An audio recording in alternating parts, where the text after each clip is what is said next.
Pakistan grey list से निकलने के करीब पीटीआई रहनुमा कौम को मुबारकबाद देने लगी। शौकत तरीन ने सहरा हमाद अजहर के सर बांधा, कहा मजबूत मुआशी पॉलिसी से कोरोना को हराया और FATF के मयार पर भी पूरे उतरे।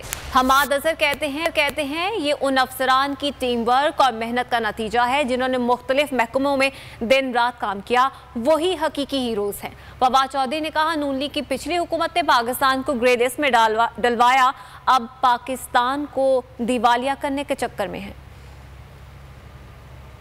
कौम को मुबारकबाद। नून लीग की पिछली हुकूमत ने पाकिस्तान को ग्रे लिस्ट में डलवाया, अब आप पाकिस्तान को दिवालिया करने के चक्कर में हैं। फवाद चौधरी हुकूमत पर बरस पड़े, कहा टास्क फोर्स की भरपूर कोशिशों के नतीजे में एक्शन प्लान मुकम्मल हुआ। शौकत तरीन ने कहा कि मौजूदा हुकूमत हर मलबा हम पर डालती और क्रेडिट खुद लेती है। कामयाबी का सहरा हमाद अजहर के सर बांध दिया। वैसे तो ये हर मलबा हमारे पे डालने को फिर रहे होते हैं, जो हमारे जिसको मतलब खुद ही डालना चाहिए, और हर क्रेडिट जो हमारा होता है वो खुद लेने को फिर रहे होते हैं। और इसके ऊपर हमने बड़ी मेहनत की थी और इसके बीच में प्राइम मिनिस्टर इमरान खान ने स्पेशल टीम बनाई थी जिसकी सरबराही हमाद अजहर कर रहे थे। हमाद अजहर ने कहा कि ये उन अफसरान की टीम वर्क और मेहनत का नतीजा है जिन्होंने मुख्तलिफ महकमों में दिन रात काम किया, वही हकीकी हीरो हैं। फैसल जावेद कहते हैं कि इम्पोर्टेड हुकूमत FATF का मलबा भी इमरान खान पर गिराती है, जबकि दर हकीकत वही पाकिस्तान को इस नहज पर पहुँचाने वाले थे।